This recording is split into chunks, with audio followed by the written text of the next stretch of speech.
मिठी लगदी गुलाबी वाली, मिठी लगदी गुलाबी वाली, ओ वेले अमृत दे, ओ वेले अमृत दे, मिठी लगदी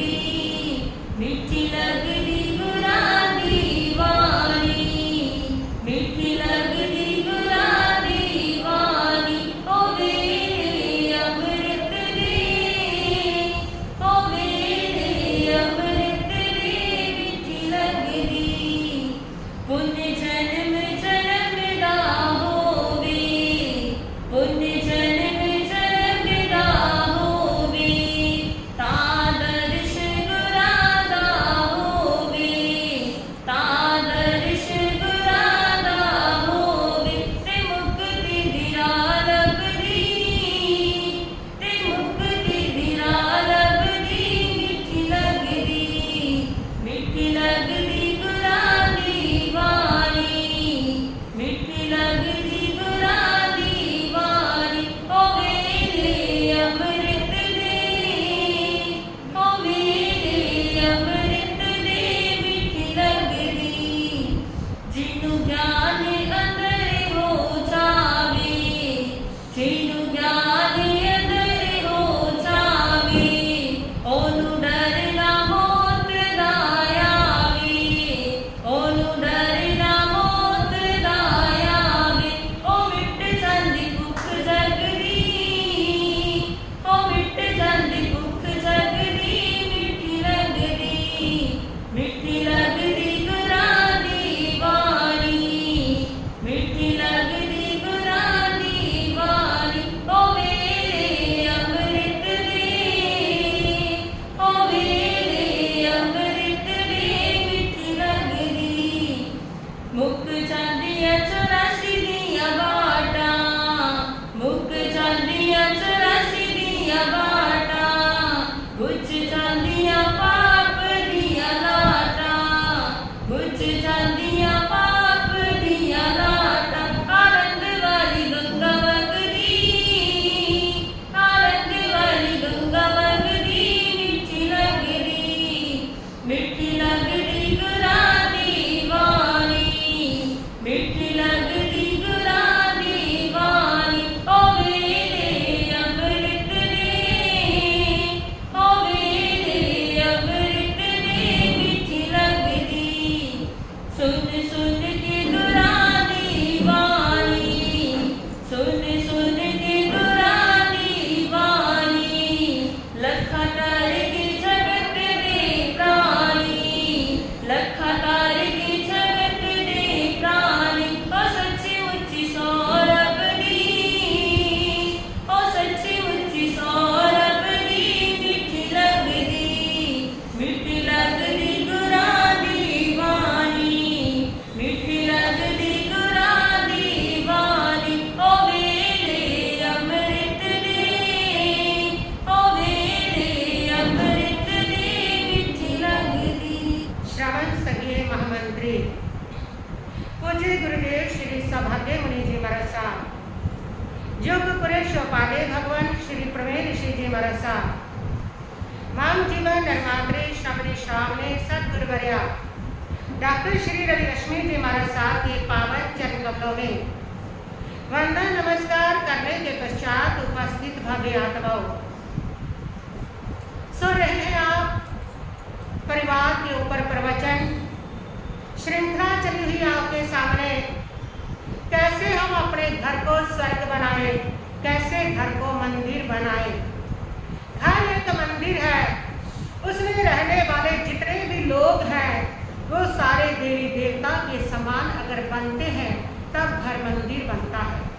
और उसमें रहने वाले लोग अगर रावण के समान, शूर्पणखा के समान बनते हैं, कंस के समान बनते हैं, तो घर खंडहर बना करते हैं, लंका के समान जल जाया करते हैं।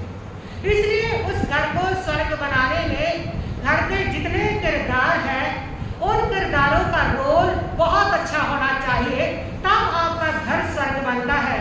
अगर वो किरदार अपना रोल अच्छे से नहीं निभा पाते हैं तो कोई भी जो घर है वो ना मंदिर बन सकता है, ना स्वर्ग बन सकता है, बल्कि वो घर खंडहर बन जाया करता है। और इस घर को स्वर्ग बनाने के लिए हमारे किरदार का क्या क्या रोल है वो आप सुन रहे हैं। कल सुना था आपने भाई भाई का क्या क्या रोल होना चाहिए, पति पत्नी का क्या क्या महत्व है, क्या क्या रोल होना चाहिए। और आज हम जिस रिश्ते की बात कर रहे हैं वो रिश्ता भी बहुत महत्वपूर्ण है। वो रिश्ता जो हर घर की दीवारों में गूंजता है वो रिश्ता है सास बहू का रिश्ता। सबसे पुराना, सबसे मजबूत महाभारत के समय भी था, रामायण के समय में भी था, आज भी टीवी के हर तीसरे सीरियल में सास बहू का ही क्या चलता है, सीरियल चलता है। बहुत महत्वपूर्ण है क्योंकि सारे घर की सुख शांति इन दो के ऊपर टिकी हुई है। इन दो में शांति है तो पूरे घर में शांति हो जाएगी, और इन दो में अगर अशांति है तो पूरे घर में अशांति हो जाएगी। इन दो में प्यार है, सारे रिश्ते प्यार से जुड़ जाएंगे। इन दो में अगर खटास है तो सारे रिश्तों में खटास भर जाएगी। इन दो में अगर प्यार है तो सारे घर के ग्रह शांत हो जाएंगे, किसी ग्रह का उपाय कराने की जरूरत नहीं पड़ेगी। अगर इन दो में प्यार नहीं है तो सारे के सारे ग्रह तुम्हारे घर में घुसेंगे।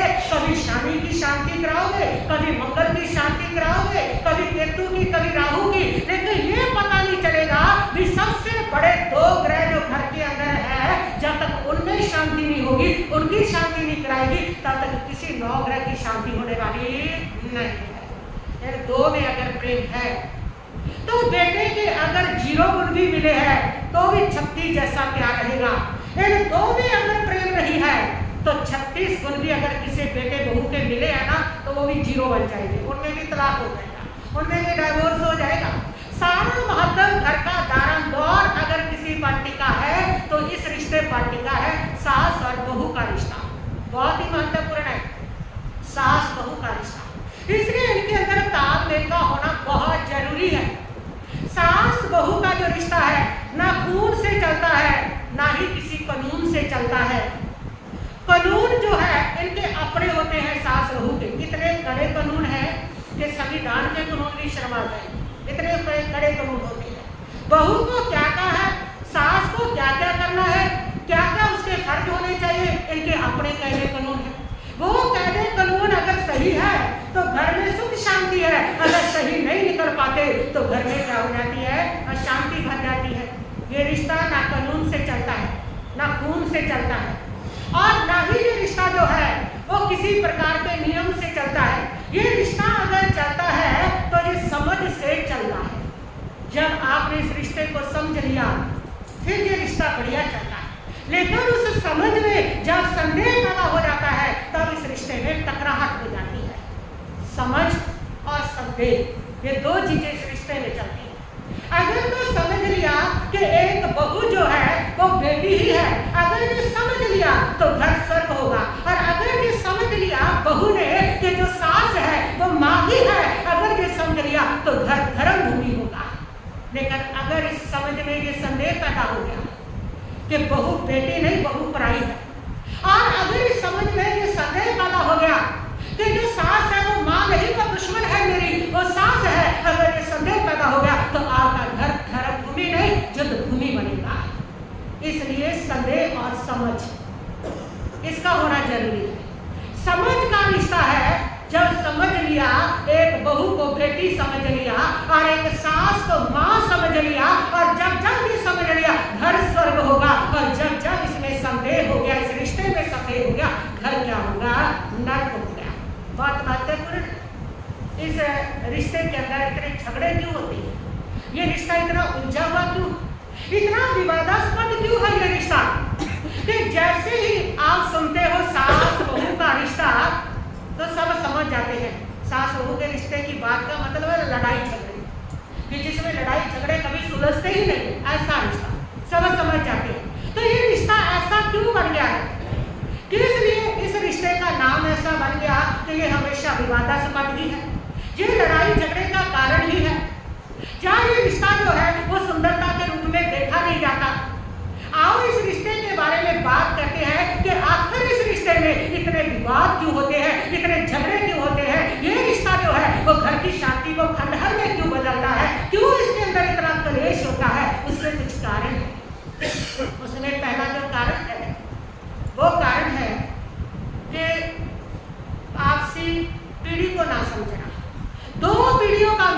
दो पीढ़ियां एक छत के नीचे रह रही है तो टकराहट तो होगी, क्योंकि जो सास है वो अनुभवी है, जो सास है वो पुराने विचारों की है और वो अपनी उम्र भी ले चुकी है, और जो बहू है वो आधुनिक है, स्वतंत्र विचारों की है, उसकी एज का भी डिफरेंस है। और एक जो सास है वो 25 साल की बहू से ये उम्मीद रखती है कि जो जिम्मेदारियां वो 60 साल की उम्र में निभा रही है वो 25 साल की लड़की निभाए, और जब वो इसमें खड़ी नहीं उतर पाती तो सास क्या हो जाती है, लड़ना झगड़ना शुरू कर देती है। समझ, उस 25 साल की उम्र को उसी रूप में समझो ना, उसका अनुभव उम्र के साथ ही आएगा। 25 साल का उम्र का अनुभव आज 60 साल का अनुभव नहीं ले सकता, वो 25 साल का ही रहना है। जैसे 25 साल की तुम्हारी बेटी का अनुभव है, जैसे तुम उसके लिए कह देते हो अभी इसको समझ नहीं है, सीख जाएगी, हो जाएगा, धीरे धीरे हो जाएगा, उसी प्रकार 25 साल का अनुभव उसका भी है। उससे क्यों उम्मीद की जाती है कि वो आज ही सास की सारी जिम्मेदारियां, सास जैसी सारी अकल वो आज ही सीखे और आज ही वहन करे? वो कैसे कर सकती है? ये एज का जो डिफरेंस है, जो पीढ़ी का डिफरेंस है, इस पीढ़ी के डिफरेंस को ना समझने के कारण, इस एज के डिफरेंस को ना समझने के कारण सास बहू का आपस में क्या होता है, झगड़ा होता है। ये समझ लें, इसमें संदेह ना रखें कि बहू बन के आई है तो मतलब आज ही सारी जिम्मेदारियां समझे। समय दो इसको, धीरे धीरे समझेगी, धीरे धीरे सीखेगी। अभी उम्र के साथ ही उसको सारी अकल आएगी, उम्र के साथ ही उसको सारे अनुभव आएंगे। इस सबके को समझना होगा। और दूसरा जो कारण है इसमें लड़ाई झगड़े का वो है स्वामित्व की भावना, यानी कि एक जो सास है वो ये समझती है इस घर की मालकिन मैं हूँ, इसलिए मेरे बिना एक पत्ता नहीं हिल सकता, मेरी आज्ञा के बिना कुछ भी नहीं चल सकता। दूसरी ओर जब बहू है वो भी ये समझती है कि मैं भी इस घर की अब क्या बन चुकी हूँ, मालिक बन चुकी हूँ। जैसे सास आई है वैसी मैं आई हूँ। अंतर इतना है ना, वो 50 साल पहले आ गई है, 40 साल पहले आ गई है, और मैं 40 साल में आ गई हूँ, बाद में आ गई हूँ, लेकिन उतना ही अधिकार मेरा है। जब ये अधिकार मालिकत्व की भावना जमाई जाती है तब उसमें क्या होता है, झगड़ा होता है। समझने की जरूरत है। एक बहू समझे कि जो सास है वो 40 साल अगर पहले आई है तो 40 साल से उसने घर को सिंचा है, इसलिए उसका मालिकत्व ज्यादा होगा ही होगा। अगर तुम आज आए हो तुम्हारा हक तो जरूर है, लेकिन उसकी बराबरी नहीं कर सकता। वो इस बात को अगर समझ ले तो फिर झगड़े नहीं हो सकते, झगड़े समाप्त हो जाएंगे। फिर तीसरी बात है अहंकार। दोनों में अहंकार टकराता है, सास में भी टकराता है, बहू में भी टकराता है अहंकार। सास जो है वो ये सोचती है कि मेरी सास ने मेरे पर इतने नियम थोपे थे, मेरी सास ने मुझे इस प्रकार रखा था और इसलिए मैं भी वैसा ही चलूंगी। ये उसका ईगो बना पड़ा है। वो भूल जाती है कि समय के अनुसार बदलना सीखो। आपका समय आपके साथ था, आज वाली पीढ़ी का समय आज वाली पीढ़ी के साथ है। यदि वर्तमान के अनुसार नहीं बदलोगे, अतीत में जियोगे तो तुम्हारा जीवन अतीत बन के रह जाएगा। तुम्हारे जीवन में कभी सुख शांति नहीं आएगी। सुख शांति उनको मिलता है जो वर्तमान में जीते हैं, जो समय के साथ बदलते हैं। जो समय के साथ बदलते हैं वो सास ससुर समझदार होते हैं, जो अपने घर को स्वर्ग बना देते हैं। जो समय के साथ बदलते नहीं है, अपने अतीत को लेके बैठे रहते हैं, भूतकाल को लेके बैठे रहते हैं, वो घर में भूत ही पैदा करते हैं। उनका घर भूत जैसा ही बन जाया करता है। इसलिए भूतकाल को छोड़ते जाओ। जो बीत गया सो बीत गया, जो बीत गया वो बात गई, अब आगे की सुन लो। अब वर्तमान को देखो, वर्तमान का समय में कैसा चल रहा है, उसके अनुसार बदलो। जो बदल गए वो सुधर गए, वो उसका घर स्वर्ग बन गया। तो ये बदलती नहीं है। और दूसरा क्या है कि जो बहू है वो भी यही सोचती है, उसका अहंकार है कि मैं क्यों बदलूं, मैं जैसी हूँ वैसी ही रहूँ, जैसे घर से सीख गई हूँ वैसा ही करूँ, झुकना नहीं है। सास सोचती है मैं क्यों झुकूं, बहू सोचती है मैं क्यों झुकूं। ये जो अहंकार है ये भी झगड़े का कारण बनते हैं, ये भी अलगाव का कारण बनते हैं। बहू को भी झुक जाना चाहिए। यहाँ से आई हो, उसकी व्यवस्था अलग है, उसका वातावरण अलग है, उसके संस्कार अलग है, लेकिन जहाँ पर पहुंची हो उस घर के अनुसार बदलना और वो बहू का पहला धर्म है, पहला कर्तव्य है। और सास को भी चाहिए कि वो भी बदल जाए। जो उसने अपनी सास के साथ सहा है,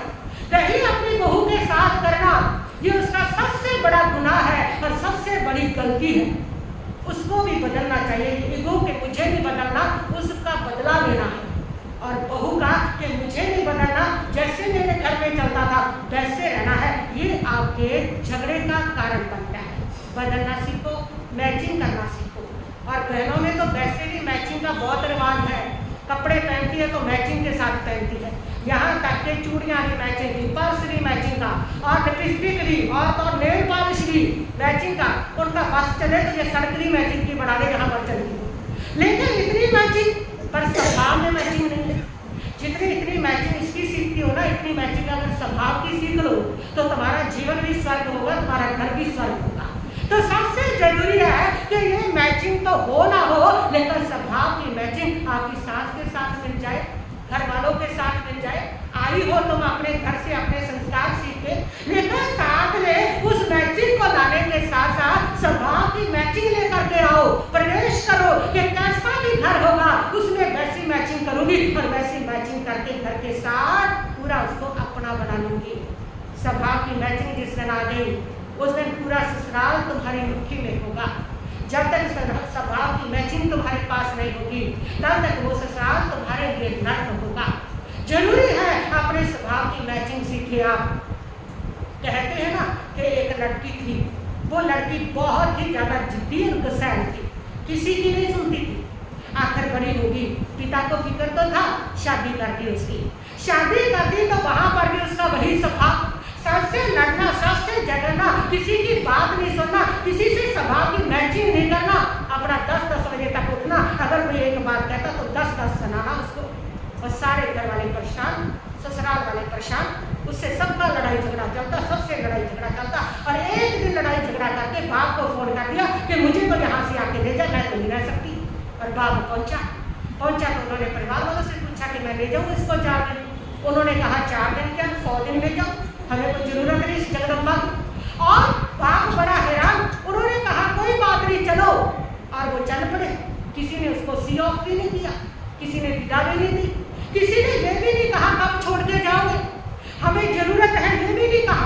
सबने हाथ जोड़े कि बला टली, शांति मिली हमें।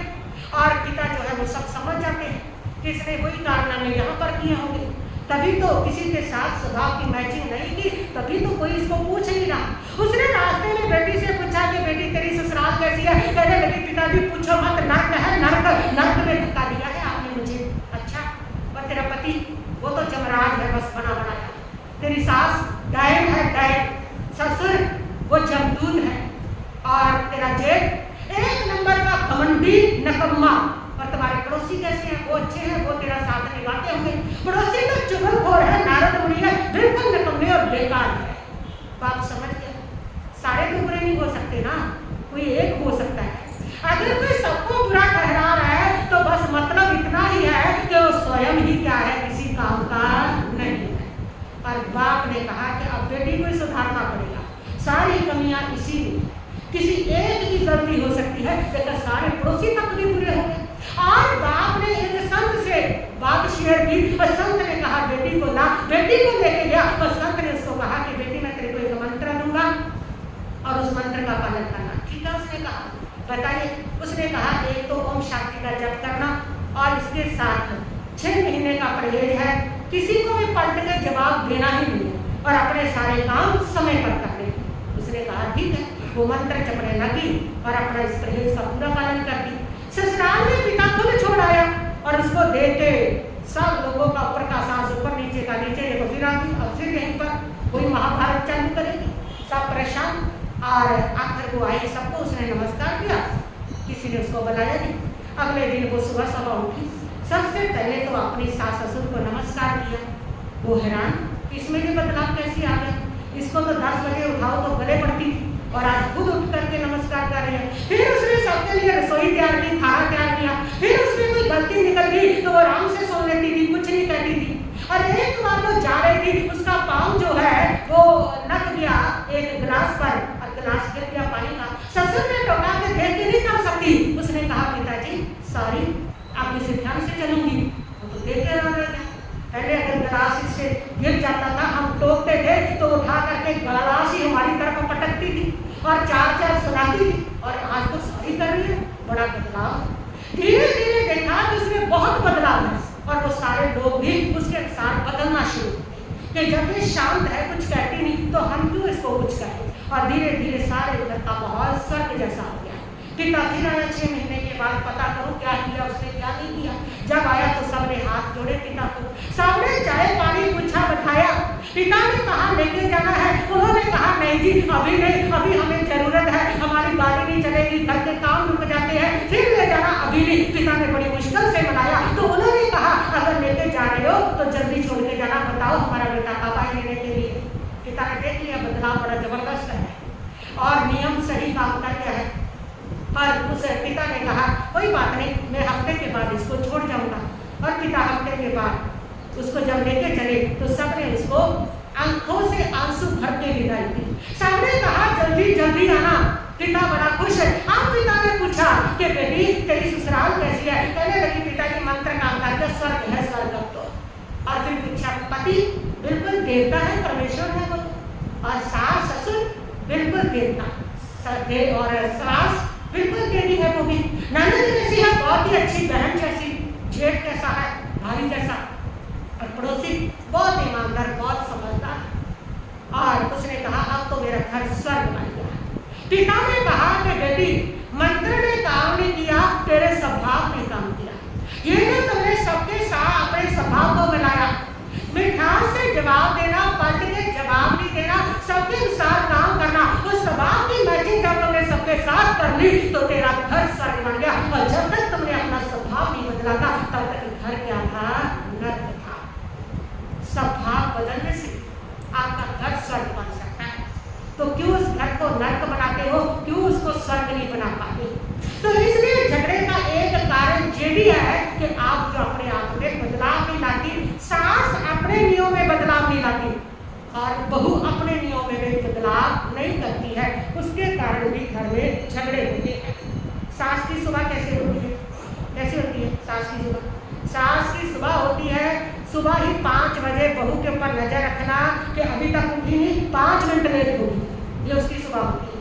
और जो बहू है उसकी सुबह होती है जैसी उठेगी सबसे पहले इसी की नजर मेरे पर पड़ती है, इसी का मुंह मुझे देखने को मिलता है, उसकी सुबह इस प्रकार होती है। और अगर यही सुबह हो बेटी की तरह से, बेटी अगर नहीं उठी तो कोई माँ 5 बजे अपनी घड़ी को नहीं देखती है कि बेटी 5 बजे बच गई है, उठी नहीं, 5 मिनट लेट की होती है, नहीं देखती है।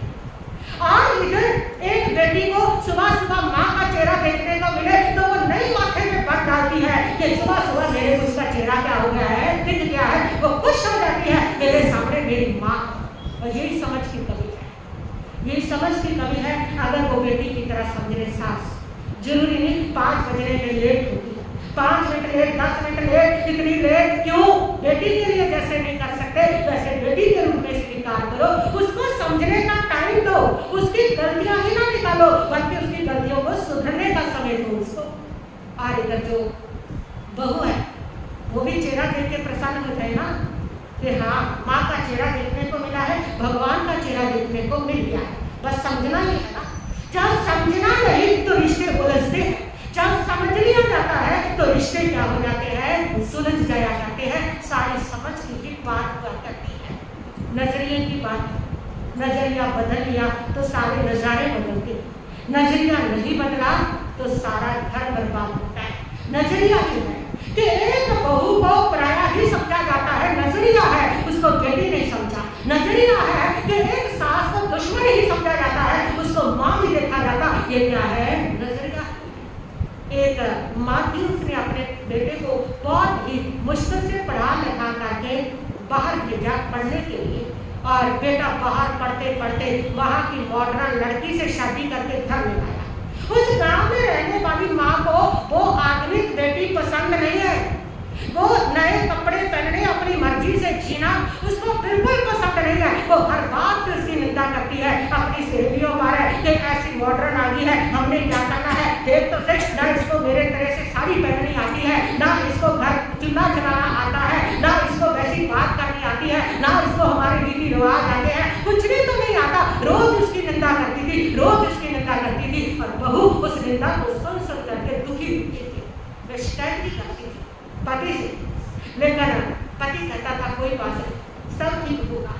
और इधर वह उसने देखा कि कोई बात नहीं, करती रहने तो निंदा करती है। और एक दिन वो सास बीमार हुई, शांत बीमार होगी और उस बीमारी में वो बहू आती है। आकर के उसने अपनी सास के माथे में पट्टियां रखी, उसका बुखार उतारा, उसको दवाइयाँ दी, उसको दबाया, उसको परहेज बना करके चाय पिलाई, खाना खिलाया। और इतनी सेवा करते हुए जब उसने देखा तो उसकी आंखों में, सास की आंखों में आंसू आ गए और उसने से उसका नजरिया बदल गया कि नहीं, ये बहू नहीं, ये मेरी क्या है, बेटी।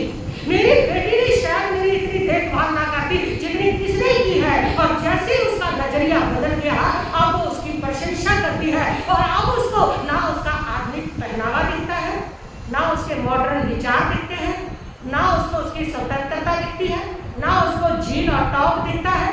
अब उसका नजरिया बदल गया। अब उसको पता है ये मेरी बहू नहीं, मेरी क्या है, बेटी है। और सब स्वीकार हो गया। क्यों स्वीकार हुआ? क्यों हुआ? क्योंकि नजरिया क्या हो गया, बदल गया। उस नजरिए में वो बेटी की तरह से फिट हो गई, वो बेटी की तरह से नकले लगी और इसीलिए अब उसका सब कुछ स्वीकार। तो ये नजरिए पे ही फर्क है। जब तक बहू समझते रहोगे तब तक उसकी हर बात अस्वीकार होती जाएगी। और जिस दिन बेटी समझ लिया, नजरिया बदल गया, उस दिन हर बात स्वीकार हो जाएगी। बेटी के लिए क्या चाहते हैं? बेटी के लिए बेटी टॉप जीन पहने, कोई शिकायत नहीं। उसको साड़ी पहनने नहीं आती, कोई शिकायत नहीं। उसको काम घर की रोटी बनानी नहीं आती, कोई शिकायत नहीं है। ससुराल वालों को भी कहने चले जाते हैं नौकर रख लेना, हमारी बेटी ने तो कभी खाना बनाया नहीं है। और बहू को नहीं आता तो पूरे गली मोहल्ले में छान देते हो कि इसकी माँ ने अकल ही नहीं सिखाया, खाना बनाना ही नहीं सिखाया। कैसे कह सकते हो जब तक ये फर्क है कि बहू को हमने बेटी मान लिया? कैसे कह सकते हो? बहू के लिए क्या चाहिए और बेटी के लिए क्या चाहिए, दोनों देखो तोड़ काटे। जिस दिन बेटी की जगह पे रख लिया ना बहू को, उस दिन बहू सच में बेटी बनेगी और बहू सास को माँ समझेगी। ये नजरिया, बस नजरिया बदल गया, सारे घर के नजारे तुम्हारे बदल जाएंगे। और दूसरी बात है संवाद की कमी, कि सास बहू आपस में बातचीत कम करती है, ताने ज्यादा देती है, एक दूसरे के बीच में बात को निकालती है, ताने। और उस तानों के कारण बहू कहती है कि हर समय मुझे ताने देती है जब कुछ भी बोलती है। और जो सास है वह कहती है कि जब भी बोलती हो तो जली कटी सुनाती है। तो ये शिकायतें एक दूसरे से बनी रहती है। तो इसलिए जो सास बहू है उनके बीच में एक मीठा मधुर संवाद भी होना चाहिए। और उसके साथ सास क्या है, अगर ये सारे झगड़े होंगे उसके कारण है अधिकार की भाव, दोनों में अधिकार की भाव। कि एक जो सास है उसको लगता है बेटे पर मेरा अधिकार है, वो मेरा ही बेटा है। बहू जो है उसको लगता है कि नहीं अब ये मेरा पति है।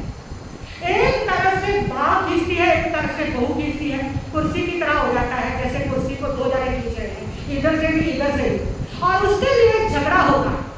और वहां पर समझना चाहिए, एक जो सास है उसको समझ लेना चाहिए कि जो अब अधिकार है बेटे का वो बहू का भी होगा। बहू भी इसीलिए आई है, इसलिए उसको भी अधिकार मुझे बांटना पड़ेगा, देना ही पड़ेगा। वहां पर माँ को समझाना पड़ेगा अपने आप को। और बहू को भी ये समझना चाहिए कि शादी के बाद माँ की बहुत दुनिया बदल जाती है। एक बेटा जो सिर्फ उसका था, आज वो बेटा एक बहू का भी हो गया है। और माँ के लिए ये एक खालीपन हो जाता है, माँ के लिए ये एक अकेलापन हो जाता है। और ऐसे में एक बहू का फर्ज बनता है उस अकेलेपन को भरना, उसको समझना, माँ के पास बैठना, उससे खुल करके बातें करना, अपने पति को भी घंटा 2 घंटा सुबह शाम ले करके बैठना, मिक्स हो करके रहना। उस समय बहू का भी फर्ज बनता है और उसको पूरा आश्वासन हो जाए कि एक बेटा नहीं बल्कि मेरे पास तो 2 बेटे होंगे हैं। तो कोई भी जो सास है उस समय वो ये नहीं करेगी कि मेरा बेटा मुझसे छिन गया है। ये बहू का भी फर्ज बनता है, उस खालीपन को भरे, उसके अकेलेपन को भरे। तो कोई सास फिर अपने बेटे के ऊपर हक जमा करके इधर उधर नहीं करेगी। और बहू जो है वो क्या करे, बहू घर के कायदे कानून को समझे, सास को माँ समझे और उसके साथ साथ अपने जो फर्ज हैं उनको समझे। अगर बहू ऐसा करती है तो घर स्वर्ग होगा।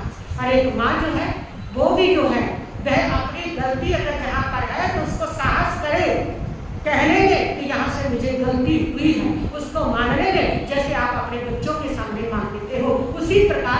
जो हो गया सो हो गया। और बीच में इन दोनों के बीच में जो है वो होता है पुरुष, वो होता है पति, जो दोनों के बीच में पिस जाता है। जिनको उसको इनको समझना नहीं आता वो पिसते हैं, और जिनको समझ आ जाती है इन दोनों की, वो फिर इन दोनों के बीच में पिसते नहीं बल्कि सम्राट बनते हैं, राजा बनते हैं, किंग बन जाया करते हैं।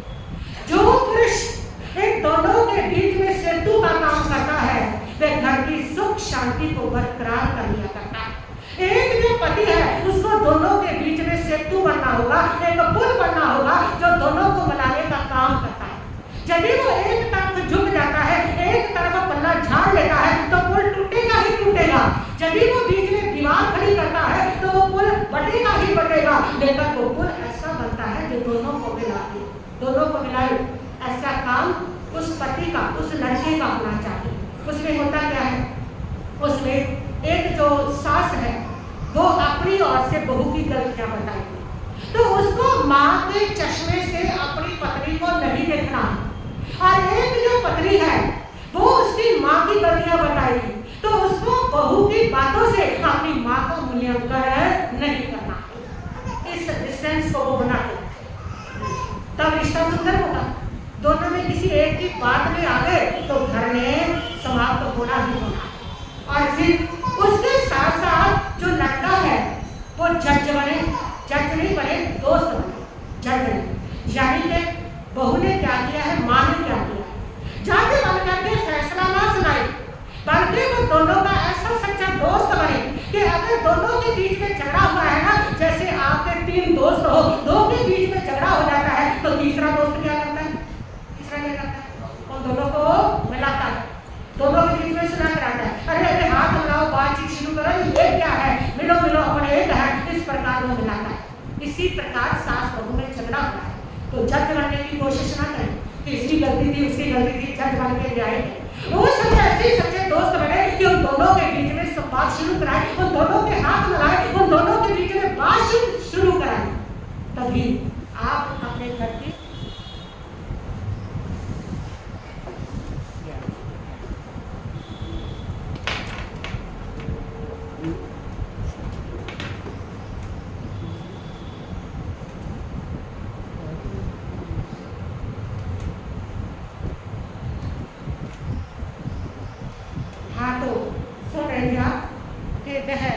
उस समय जो लड़का है जो बीच में है, जो पिसता है, उसको पिसने की कोई जरूरत नहीं।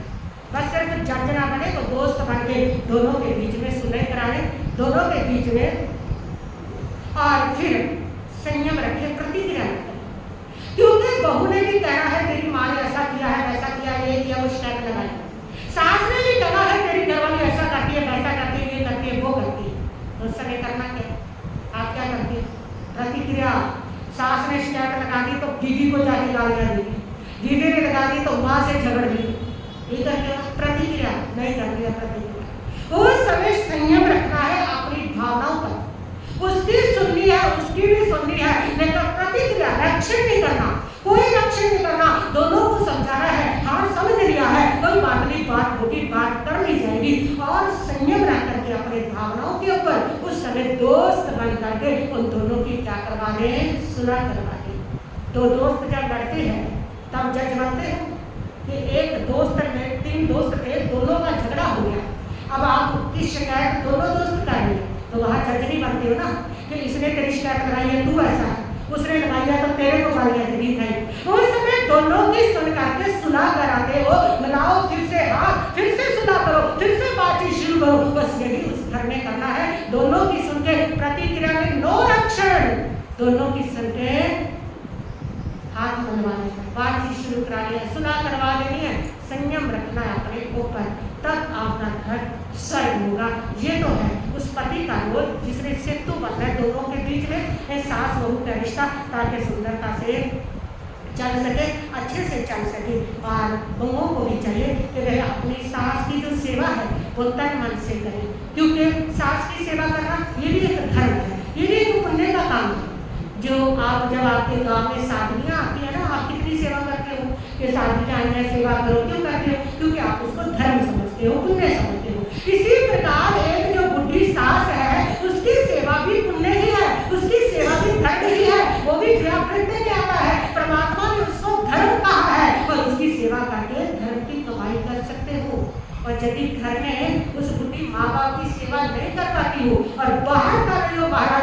सेवा, वो सारी सेवा बेकार है, वो सारा किया हुआ पुण्य बेकार है। तो सबसे पहले बहू को समझना चाहिए कि मेरे लिए अगर घर में कोई परमात्मा है जिसकी सेवा करनी है, वो है सबसे पहले मेरी बूढ़ी सास, जिसकी मुझे तन मन से सेवा करनी है, दिल से सेवा करनी है। सेवा मूर्ति बने, जब वो सेवा मूर्ति बनेगी घर में सर्व होगा। और एक जो सास है वो भी सोचे कि मुझे भी सिर्फ बेटा ही होना मेरा गर्व नहीं है। एक बहू को बेटी के रूप में स्वीकार कर लेना ये भी उसके जीवन की बहुत बड़ी तपस्या है।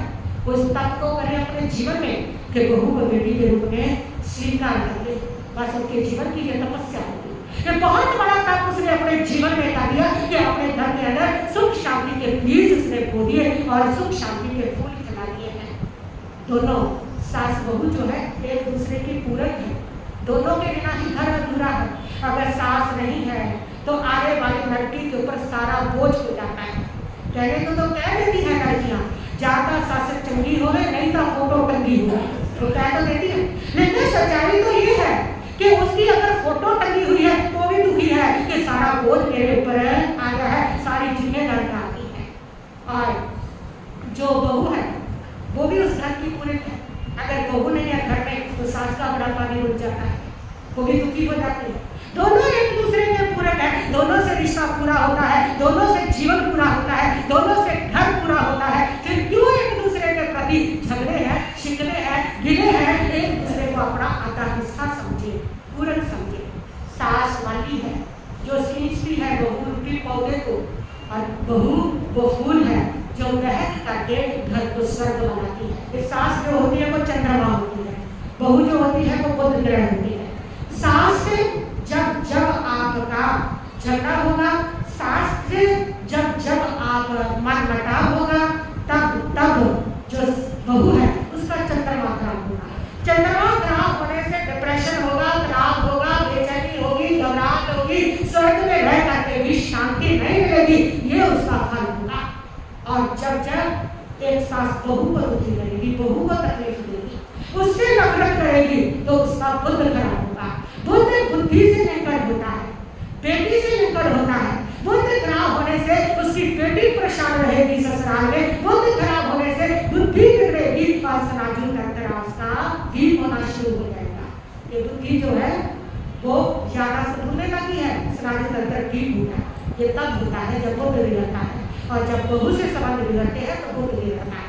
जब सास से संबंध बिगाड़ती है बहू तो उसका चंद्रमा बिगड़ता है, जो उसके जीवन की सारी सुख शांति को छीन लिया करता है। इसलिए अपने चंद्रमा को सेट करके बहू को चाहिए कि सास जैसी भी है उसकी सेवा करके अपना चंद्रमा ठीक रखे, ताकि सुख शांति बनी रहे।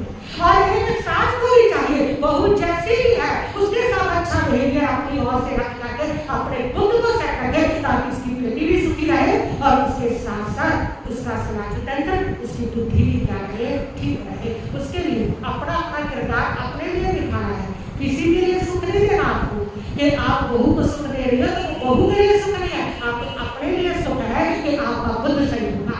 और बहू अगर सास की सेवा कर ले तो भी सास के लिए नहीं है, उसके अपने लिए है, उसका चंद्रमा अच्छा होगा तो उसके जीवन में सुख शांति बढ़ेगी।